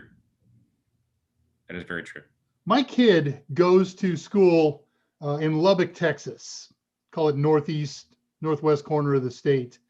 And it's really funny. It's about an 8-hour drive each way. I did it last weekend. And they have something very interesting on the drive as you go out there. First, of course, you continue to gain altitude as you go up. And it also gets warmer as you get north, of course, and drier. And as you get there, just past the halfway point, you start seeing wind turbines. And we have in Texas 2 geographic areas that are just awash in wind turbines. That's one of them. There's a few here and there. And next thing you know, you're looking at 30,000 of them over the course of 100 miles. Right. On those same lands, they have thousands and thousands of what the oil people call sewing machine pumps. You've probably seen them. Looks kind of like they have a duck bill on a long beam and an iron cable, a steel cable coming off the other end. And it just dips like one of those old dunking bird things, and it's pumping oil. And then on those same lands also are cotton farms. Is that called a farm? Yeah. And it's really just an amazing thing. After you've done that drive 4 or 5 times, I don't ever want to see another wind turbine or sewing machine or cotton again. But in those first couple of trips, it's really interesting and fun. Cool. I'm doing long answers so that I don't get to the end here. We're winding up. What do we got time-wise here? 13 minutes. Okay, good. We can vamp for that. The questions have pretty much run out. So. Yeah, we are. We're drying here. Speaking of Kali, says Chaco at 3:45. I actually used Kali to run a port scan on my network this morning with Nmap SV -P. Every single port, 65.535 on your default gateway. You know what? You can put the IP address of your default gateway. It's the same as 90% of ours. It's 192.168, 1.1 or 0.1. Because remember, that's on the inside of your LAN. You're not giving away any grand secrets. Now, if you ran it on the public side of your router, different animal. It's still not finished. No, it won't finish for a long time. Depends on a lot of factors. But I have had a full port scan 1 to 65.535 run a full 24 hours or so. So it'll be interesting. And in the end, you won't get much more than you got if you just ran the common ports, because there's maybe a couple unusual ports there. But for the most part, not. Yeah. Yeah. Okay, I'm going to try and pronounce it. Toluit subhydrospeleology. Okay, speleology. Subhydro. Yeah. All right. So. Oh. What is? Wait a minute. I'm looking for a word here. I'm going to come up with it. Oh, bipedal hydroambidextrous. Ambidextrous. Bipedal hydroambidextrous. You know what that is? That's somebody who can sit in the tub and use both of their feet to adjust the cold and hot water knobs. Bipedal, 2 feet, hydro, water, ambidextrous. Dr. Quinn has a good question on the unofficial. A legitimate one, huh? Okay, fine. Well, it's legit, right? Because do we swear on the Discord? What's the time mark before I choose to answer that? 349. 349. I will let you start that. I will ask you to start that. So most of us don't, but occasionally you'll get a saucy word or two, just because that's how people talk when they're not public speakers. Or yeah. I went through a bad spate a couple of years ago, but I knocked it off. It's just not good, effective communication, and it's mostly not necessary unless you've dropped something on your foot. Then you got to drop a bomb. Was that? I assume it was the Simon spotting in the background. Simon was spotted in the background. Yes. Okay, yeah, his room is right behind that piano, so he's stuck here doing college at home, which I can assure you is not fun for him or you. So he's not going back this semester at all, or do you know, or is it? So some of his school, he's going to school in San Antonio, and some people are on campus, but for the most part, it's all virtual. So yeah, even this semester. They told my kid that he had to come back for this semester because there's one lab class that has to be done in person.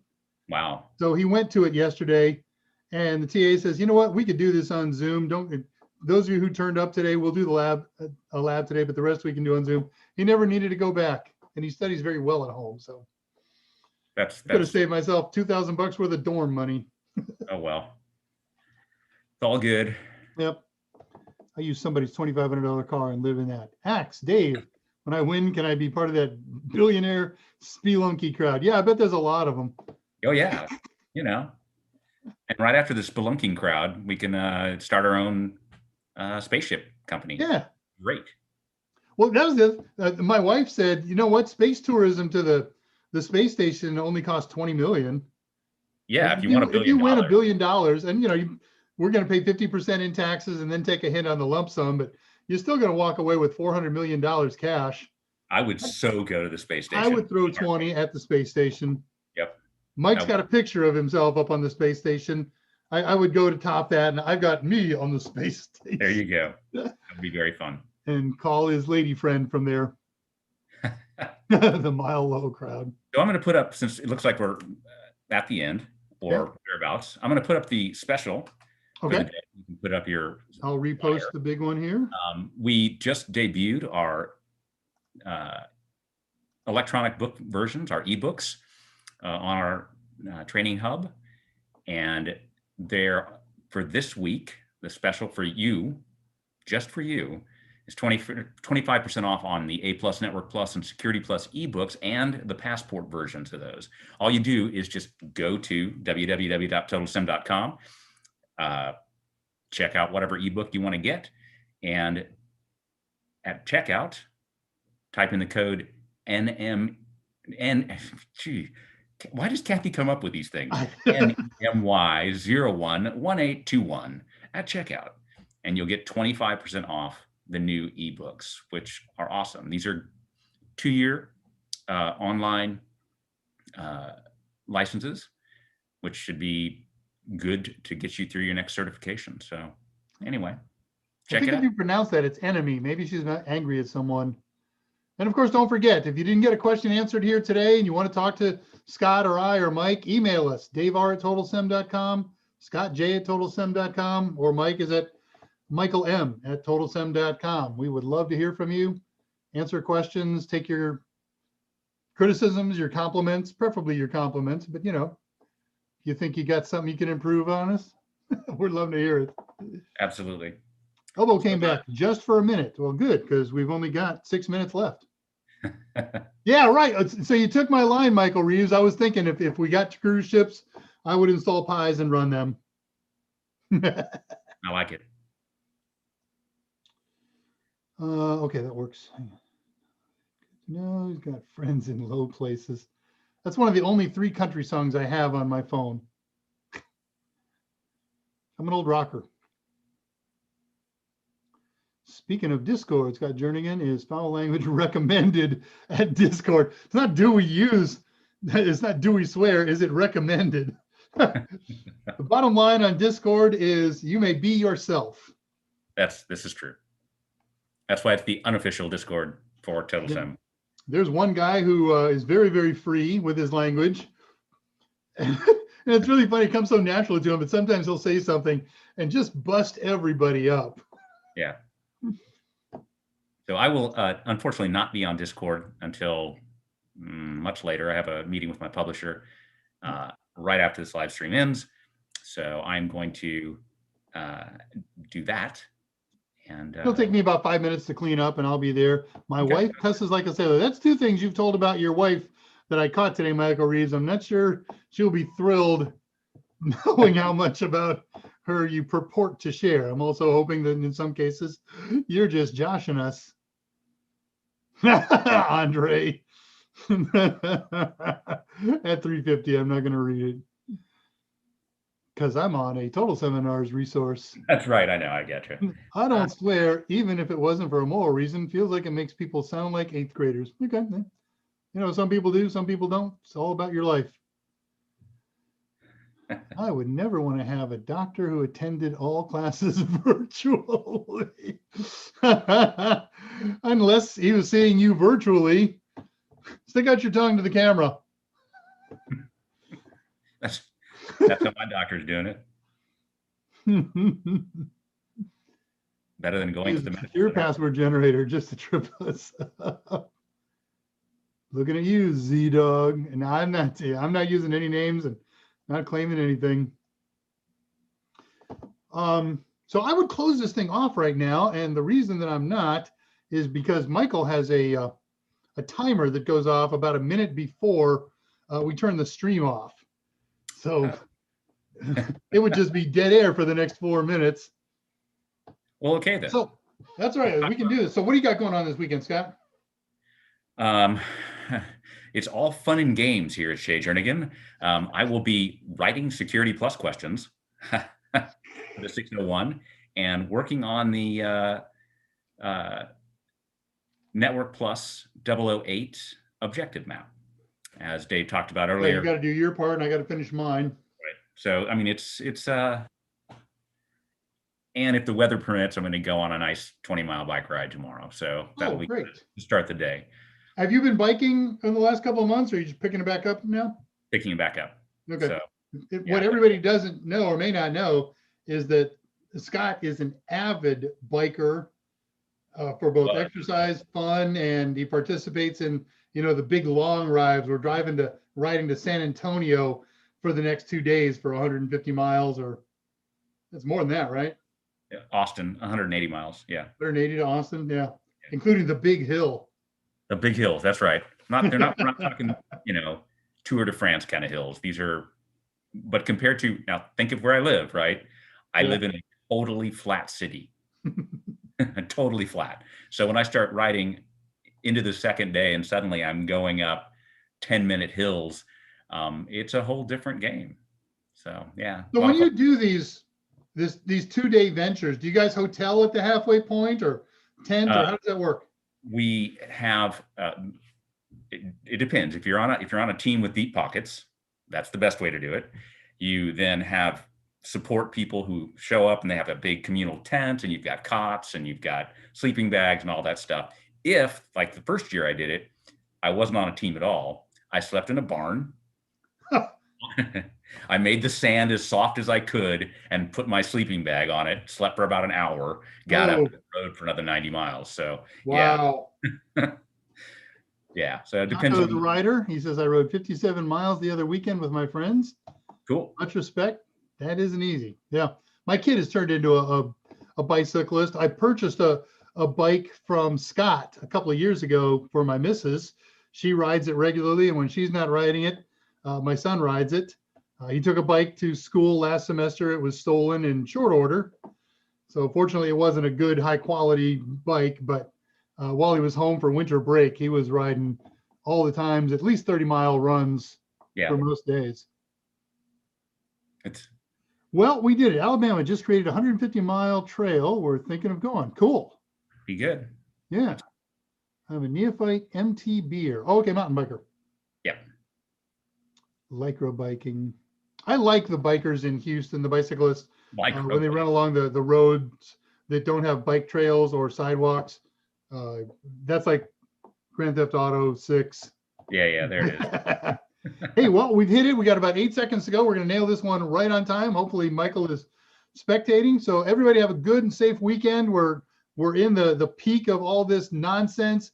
Hopefully next couple of weeks, all that stuff peaks and we start winding down and the vaccines are starting to get distributed, and God willing and knock wood, whatever your belief system is, we get the bulk of this done by fall. So everybody stay safe. Mike's got his usual show on Monday, 2 o'clock. I haven't heard of a special, so we'll see you there and then.